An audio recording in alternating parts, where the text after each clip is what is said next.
Have you ever been in a room where one toxic comment made you question everything about yourself? Picture this. You're at a family dinner, and someone, maybe an aunt, a cousin, throws a jab. You're always so sensitive. Can't you toughen up? Your heart races. Your confidence crumbles. And suddenly, you're not you anymore. You're stuck in their story, fighting to prove your worth. Sounds familiar? Carl Jung, the legendary psychologist, believed toxic people don't just attack you, they awaken the hidden shadow within you, that part you've buried deep. But here's the secret. Respecting yourself isn't about fighting back or winning. It's about standing unshaken in your truth, no matter who tries to pull you down.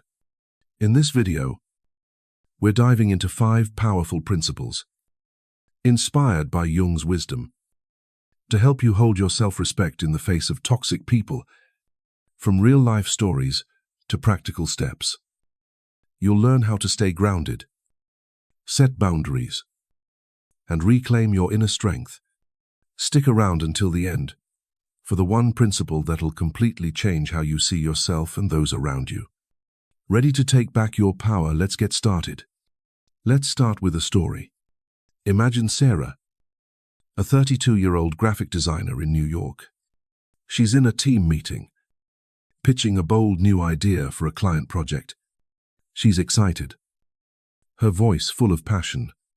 But then, her colleague Mike cuts her off mid-sentence. That's cute, Sarah, but it's not practical. Maybe stick to the basics. The room goes quiet. Sarah feels her face flush, her confidence draining like water from a cracked glass.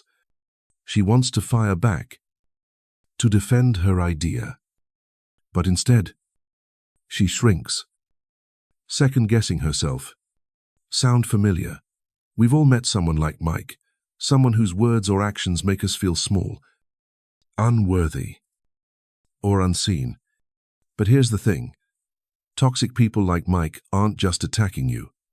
According to Carl Jung, they're wrestling with something much deeper, their own shadow.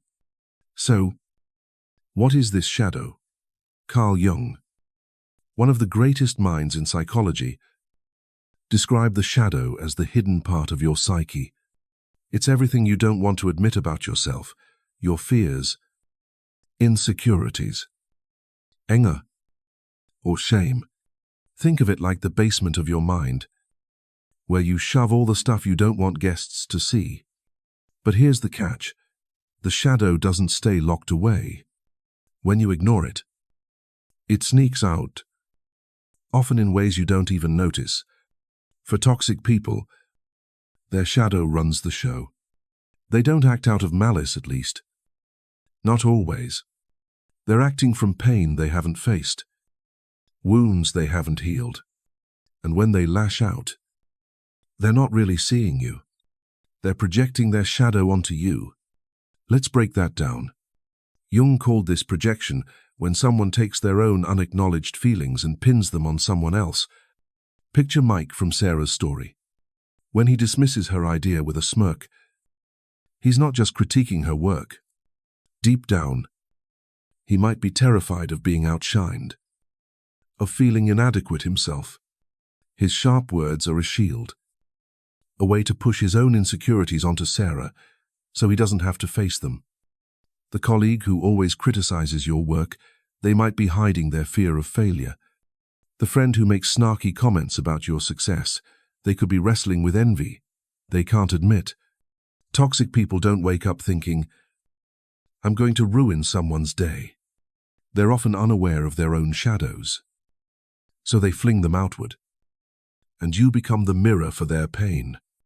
Now, here's where it gets interesting. Jung believed that every toxic person who crosses your path is more than just a challenge. They're a mirror. They show up to reveal something about you, not in a blame the victim way, but in a profound, psychological sense.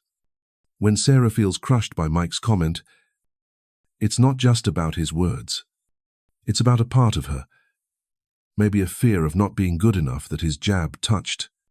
Jung would say that toxic people stir the deep waters of your own unconscious, bringing up emotions or wounds you've buried. That's why their words sting so much. They're not just hitting your ego, they're poking at your shadow. Let's go back to Sarah. After the meeting, she sits at her desk, replaying Mike's words. Maybe he's right. Maybe I'm not cut out for this. She starts doubting her skills, her worth. But here's what she doesn't see. Mike's comment only has power because it echoes a fear she's carried since her first job. When a boss told her she'd never make it in design. That's her shadow, talking a hidden belief she's not good enough. Toxic people like Mike are like flashlights, shining light on the parts of you that need healing. They don't create your wounds, they expose them.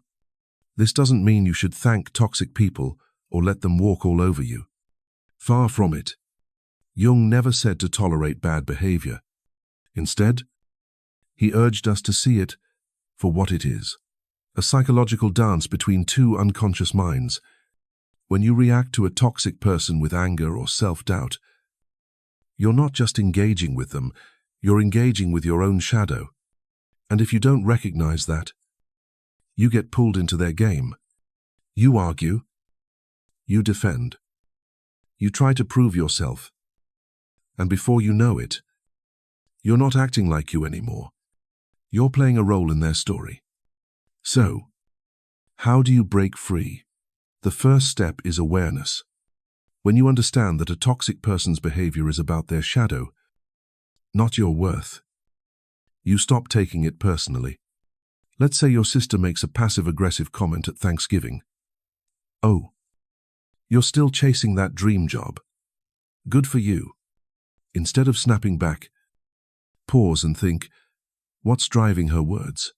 Is it her own fear of failure, her resentment at feeling stuck? When you see her behavior as a reflection of her inner world, it loses its grip on you. You don't need to fight or prove anything. You just need to see. This perspective is liberating. It doesn't excuse toxic behavior, but it frees you from carrying their baggage. You stop asking, why are they doing this to me? And start asking, what does this moment teach me about myself? Jung once said, everything that irritates us about others can lead us to an understanding of ourselves. Toxic people aren't your enemies. They're your teachers, showing you where your own shadows lie.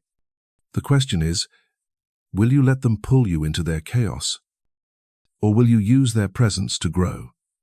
Here's a quick exercise to try. Next time someone's toxic behavior gets under your skin, take a moment to ask, what part of me is reacting right now? Is it fear, shame, a need to be liked? Write it down. Be honest. Naming that feeling is like turning on a light in that dark basement of your psyche.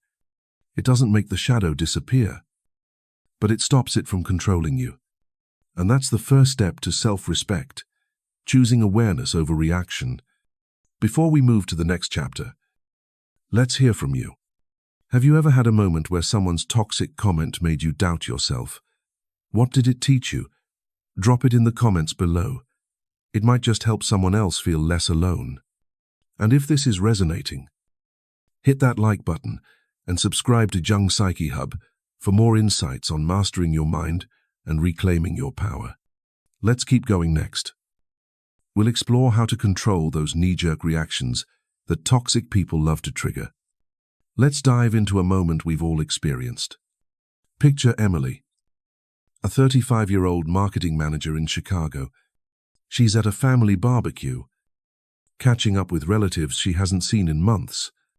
Everything's going great until her older brother, Tom, makes a snide remark. Still working late every night. Emily, guess you're married to your job now. The words hit like a punch. Emily's stomach tightens. Her face flushes, and a sharp comeback forms in her mind. At least I'm not stuck in a dead-end job like you. She wants to fire back, to make him feel the sting she's feeling. But if she does, She's not just reacting to Tom, she's letting her shadow take the wheel. Carl Jung would say this is where self-respect is tested. Not in how cleverly you clap back, but in whether you can stay true to yourself when every instinct screams to fight. So, why do we react this way? Jung taught us that our knee-jerk reactions, those moments when anger, hurt, or defensiveness bubble up, are driven by the shadow, that hidden part of your psyche we talked about in Chapter 1. The shadow holds your unacknowledged emotions, fear of rejection, shame from past failures, or the need to prove you're enough. When someone like Tom pushes your buttons, they're not just attacking you, they're touching a raw nerve in your shadow. Your instinct to lash out or shrink isn't just about their words, it's about a deeper wound they've stirred. And if you react without thinking, you're not acting from your true self. You're acting from that unhealed part. Let's break it down. Imagine Emily snaps back at Tom. For a split second, it feels good. She's defended herself. But then the heaviness sets in. She's upset. He's upset. And the whole barbecue feels tense. Why? Because her reaction wasn't about self-respect. It was about protecting her ego. That fragile part of us that craves approval and hates being challenged. Jung called this being unconscious. When you react on instinct, you're not in control. Your shadow is. And toxic people love this. They thrive on pulling you into their emotional chaos because it keeps their own shadow hidden. The key to self-respect is breaking that cycle, not by suppressing your feelings, but by recognizing them and choosing how to respond. Here's how you do it. The first step is to pause. When someone's words hit you hard, like Tom's jab at Emily, don't react right away. Take 3 seconds. Yes. Literally count in your head. 1, 2, 3. In those seconds, breathe deeply. Feel the heat in your chest, the knot in your stomach. Notice it without acting on it. Jung would call this making the unconscious conscious. By pausing, you're stepping out of the shadow's grip and giving your true self a chance to take over. Emily could have done this at the barbecue. Instead of snapping back, she could pause, breathe, and ask herself, what's really going on here? Why am I so triggered? Maybe it's not just Tom's comment, it's the fact that she's been feeling insecure about her work-life balance for months. This pause isn't about ignoring your feelings, it's about owning them. Let's try a practical tool. Jung-inspired therapists often recommend journaling the shadow. After a heated moment like Emily's clash with Tom, grab a notebook and write exactly what you're feeling. I'm angry because Tom made me feel like a failure. I'm hurt because I've been doubting my choices lately. Don't judge what you write. Just let it flow. This act of writing transforms raw emotion into something you can see and understand. It's like shining a light on your shadow. Suddenly, that urge to lash out doesn't feel so urgent. You've taken its power away by naming it. Another powerful practice is feeling the emotion in your body. Instead of jumping to defend yourself, tune into what's happening physically. Is your heart racing? Are your hands clenching? Jung believed emotions are signals from the unconscious, and your body is the messenger. When Emily feels Tom's words sting, she could close her eyes for a moment and notice, my shoulders are tight. My breath is shallow. Just sit with it. Breathe through it. Emotions, like waves, fade in a minute or two if you don't fight them or feed them. By staying present, you're refusing to let the shadow drive your actions. You're choosing awareness over reaction. Here's a real-world example. Let's say you're at a coffee shop and a coworker, Lisa, makes a passive-aggressive dig. Nice. You finally showed up to a team outing. Your instinct might be to snap. What's that supposed to mean? But try this instead. Pause. Breathe. And ask yourself, what part of me is reacting? Maybe it's the fear of being seen as unreliable. A wound from years ago when you were criticized for being late. By naming that fear, you're not just reacting, you're learning. You might respond calmly, I'm here now. Let's make it a good time. That's not weakness, it's strength. You've stayed true to yourself, instead of mirroring Lisa's negativity. Jung once said, until you make the unconscious conscious, it will direct your life, and you will call it fate. Toxic people trigger your unconscious reactions, but you have the power to choose differently. Every time you pause, breathe, and name your emotions, you're building self-respect. You're saying, I won't let this moment define me. And the more you practice, the easier it gets. Toxic people lose their power when you stop giving them your reactions. Before we move on, let's make this personal. Have you ever caught yourself reacting to someone's toxic behavior and wished you'd handled it differently? Share your story in the comments, it might spark a light for someone else. And if this is hitting home, hit that like button and subscribe to Jung's Psyche Hub for more tools to master your mind. Up next, we'll explore how to set boundaries and protect your identity. So toxic people can't shake your core. Imagine this, Alex, a 28-year-old software engineer in San Francisco, is out with his college friends for a weekend catch-up. The vibe is fun until one friend, Rachel, starts poking at him, still coding away in that cubicle. Alex, don't you ever want to do something big? Her tone is teasing, but it cuts deep. Alex feels his confidence waver, like he's being judged for his life choices. His instinct is to explain himself, to justify his career. But deep down, he knows that won't help. Rachel's words are hitting a nerve, a fear that he's not living up to his potential. Carl Jung would say, this moment is a test not of Alex's worth, but of his ability to protect his self. In this chapter, we're diving into two powerful principles inspired by Jung's wisdom, setting boundaries and separating your identity from toxic attacks to help you stay grounded when others try to shake you. Let's start with separating your identity.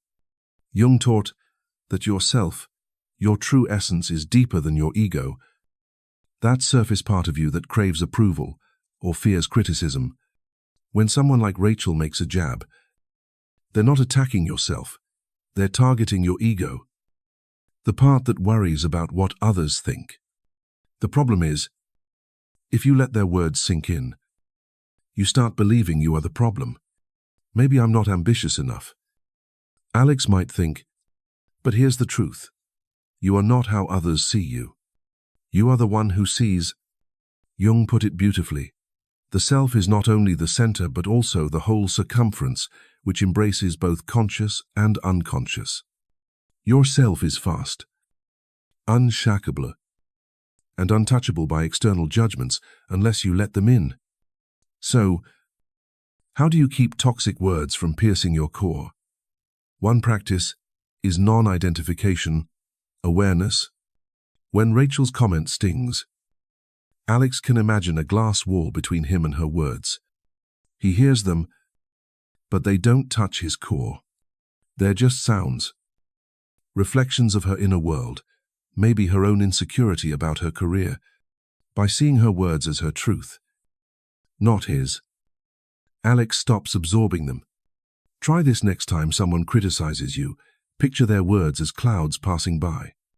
You see them, but you don't wear them. Ask yourself, where is this person coming from? What pain are they projecting? This shifts the focus from I'm not enough to, this isn't about me. It's like stepping out of a movie where you're the villain and realizing you're just the audience. Another tool is creating a safe inner space. Close your eyes and imagine a place where you feel whole, maybe a quiet beach, a cozy room, or just the rhythm of your breath. When Alex feels Rachel's jab, he can mentally step into that space and think, This is me. Her words are not me. Do this a few times, and you'll feel the emotional storm quiet down. You're not denying the hurt. You're choosing not to let it define you. Jung called this separating the ego from social projections. When you stop tying your worth to others' opinions, you become free. Free from their criticism. Free from their praise. Now, let's talk about setting boundaries, which Jung would see as an act of individuation, the journey to becoming your true self. Boundaries aren't about pushing people away. They're about protecting your inner world. Think of your soul as a house. Without a locked door, anyone can walk in, track mud, and leave a mess. Toxic people, like Rachel, don't always mean to wreck your house. They're just carrying their own chaos. Setting boundaries is about deciding who gets to enter and under what conditions. It's not about being selfish. It's about honoring your worth. Here's how Alex could set a boundary. Instead of justifying his career to Rachel, he could say calmly, "I'm happy with where I'm at. But let's talk about something else." Short, clear, no anger. That's a boundary, not an attack, but a statement of what he's willing to engage with. Boundaries don't need to be loud or aggressive. They're most powerful when they come from a place of calm, certainty. Jung would argue that setting boundaries is a declaration of your individuation. I know who I am, and I won't let your chaos disrupt my peace. Let's try a practical exercise. Write down 3 energy boundaries rules for what you'll allow in your inner world. For example, I have the right to walk away from conversations that make me feel small. I don't need to explain my choices to keep others happy. I can say no without guilt. Read these daily, like a vow to yourself. Alex might write, I won't engage with comments that question my worth. This practice roots you in your values. So when toxic people push, you're ready to stand firm. Here's another real-world example. Maya, a 42-year-old teacher in Seattle, has a co-worker who constantly interrupts her in meetings. Maya, your ideas are fine, but let's be realistic. It stings. But instead of arguing, Maya tries a boundary. She says, I'd like to finish my thought before we move on. Her tone is steady, her energy unshaken. The co-worker backs off, not because Maya fought, but because she showed quiet strength. That's the power of boundaries. They don't need to be understood. They just need to be respected. One last tip. Boundaries are as much about energy as words. Toxic people sense weakness like sharks, smell blood. If you say, please don't talk to me like that, but your voice trembles, they'll push harder. But if you speak from your core, calm, clear, rooted, they'll feel the wall. Try practicing in front of a mirror. Say your boundary with steady eyes and a relaxed posture. It's like telling the world, my peace is non-negotiable. Jung believed that setting boundaries and separating your identity are acts of love for yourself. Every no to toxic energy is a yes to your true self. You're not building walls to keep love out. You're creating space for it to grow. So, next time someone tries to pull you into their storm, pause it. Step into your safe inner space and set a boundary that says, I choose me. Let's make this real. Have you ever set a boundary with a toxic person or struggled to separate their words from your worth? Share your experience in the comments. It could inspire someone else to take that step. And if this is resonating, hit that like button and subscribe to Jung's Psyche Hub for more tools to protect your inner peace. Next up, we'll uncover the surprising power of silence and how it can transform the way you handle toxic people. Picture this, James, a 40-year-old restaurant manager in Austin, is dealing with a rude customer. The guy's practically shouting, complaining about a minor delay. Do you even know how to run this place? This is pathetic. James feels his blood boil. His instinct is to snap back, to defend his team and his competence. But instead, he takes a deep breath, looks the customer in the eye, and says nothing, just a calm nod, a faint smile, and he walks away to handle the issue quietly. The customer's anger fizzles out, almost confused by the lack of pushback. That's the power of silence, not the silence of defeat, but the silence of strength. Carl Jung would call this the mark of someone who's integrated their shadow, someone who doesn't need to react to every provocation to prove their worth. In this chapter, we'll explore how silence, far from being passive, is a conscious choice that protects your self-respect and disarms toxic people. Why is silence so powerful? Jung believed that toxic people thrive on your reactions. When you argue, defend, or get upset, you're feeding their shadow, the unhealed parts of themselves they project onto you. Your reaction gives them a stage to keep performing their chaos. But when you choose silence, you pull the plug on their script. You're not suppressing your feelings. You're refusing to let someone else's energy control your inner world. Jung once said, "The one who has integrated the shadow no longer needs to prove themselves, for they are whole." Silence isn't about biting your tongue. It's about standing so firmly in your truth that you don't need to speak to affirm it. Let's go back to James. When that customer lashed out, his silence wasn't weakness. It was a choice to stay centered. By not engaging in the argument, he didn't just de-escalate the situation, he protected his peace. The customer expected a fight, a reaction to fuel their anger. But James's silence was like a mirror, reflecting their behavior back, without adding to the noise. This is what Jung would call conscious stillness. It's not about ignoring the toxic person. It's about listening to your soul instead. In that moment of silence, James heard his own truth. I know my worth. And this person's words can't change that. So, how do you practice this kind of silence? First, understand that silence isn't about shutting down, it's about staying present. When someone attacks you, like that customer did to James, your body reacts, your heart races, your jaw tightens. Instead of letting those signals push you to react, pause and observe them. Try this. Take a slow breath and ask, what's happening in me right now? Maybe it's anger. Maybe it's hurt. Name it.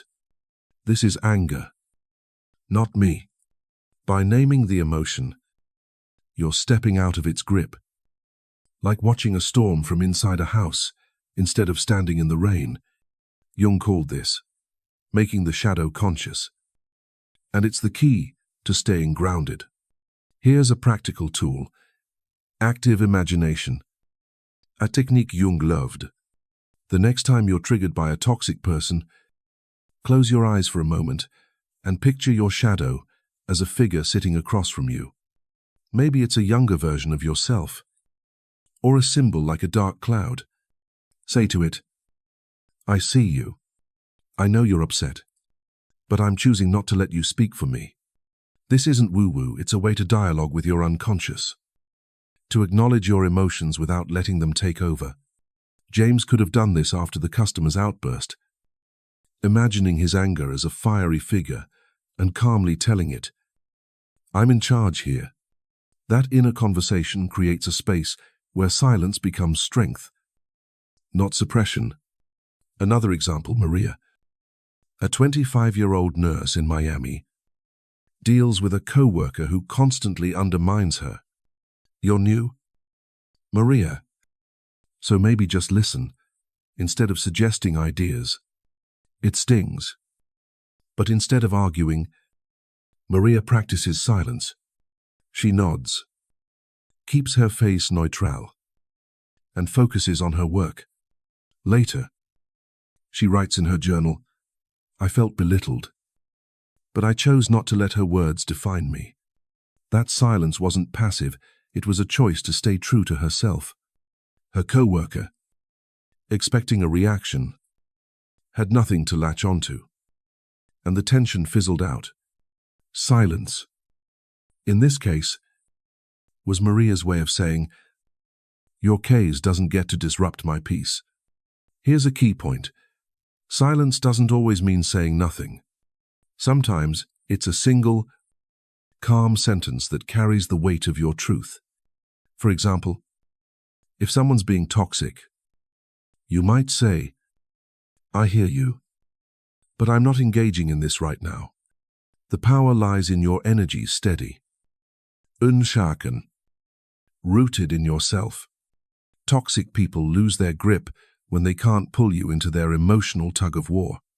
Jung would say, this is the sign of someone who's individuating, someone who's integrated their shadow and doesn't need external validation to feel whole. One last practice. Listen to your soul. Jung believed your soul speaks through feelings, intuition, and stillness. When you're silent in the face of toxicity, you're not just avoiding conflict, you're creating space to hear what you truly need. Try this after a toxic encounter. Sit quietly for a minute. Breathe. And ask, what does my soul want right now? Maybe it's peace. Maybe it's distance. Maybe it's a reminder of your worth. That inner voice is your guide.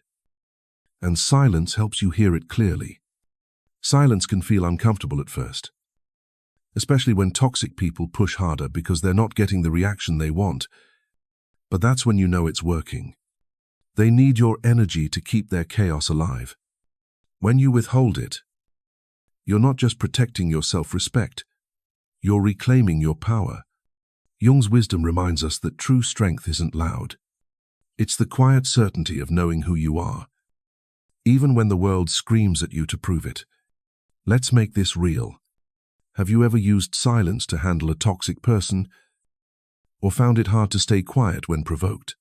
Share your story in the comments. It could light the way for someone else. And if this resonates, hit that like button and subscribe to Jung Psyche Hub for more tools to master your inner world. We're almost at the end, so stick around for our powerful conclusion on how to bring all these principles together and truly own your self-respect. So, here we are. You've walked through the fire of toxic people with Carl Jung as your guide, learning to see their shadows, control your reactions, set boundaries, and wield the power of silence. But let's bring it home with one final story. Meet Lena, a 32-year-old single mom in Denver. For years, her critical mother chipped away at her confidence. "You're not doing enough for your kids." Each jab felt like a knife. Until Lena started applying Jung's wisdom. She paused before reacting, recognized her mother's words as projections of her own fears, set firm boundaries, and chose silence when words weren't needed. Slowly, she stopped doubting herself. She stood taller, not because she won an argument, but because she chose to honor herself. Today, Lena's inner peace is unshakable. She's living proof that self-respect isn't loud. It's a quiet, steady flame that no one can extinguish. That's the journey you're on. Every time you pause instead of snap, set a boundary instead of pleasing, or stay silent instead of fighting, you're building that flame. Jung taught us that self-respect isn't about proving your worth to others. It's about refusing to betray your essence. Toxic people will always be out there, stirring the winds of chaos. But you get to choose to stand firm in your light. To say, "I am enough," and no one's words can change that. Now, let's make this real. What's one lesson from this video that hit home for you? Maybe it's pausing for 3 seconds, setting a boundary, or embracing silence. Drop it in the comments below. Your story could inspire someone else to take back their power. If this video sparked something in you, hit that like button, share it with someone who needs it, and subscribe to Jung Psyche Hub, with the bell icon, so you never miss a tool to master your inner world. Let's keep this journey going together. You are worthy of respect, starting with the respect you give yourself. So, go out there and own it.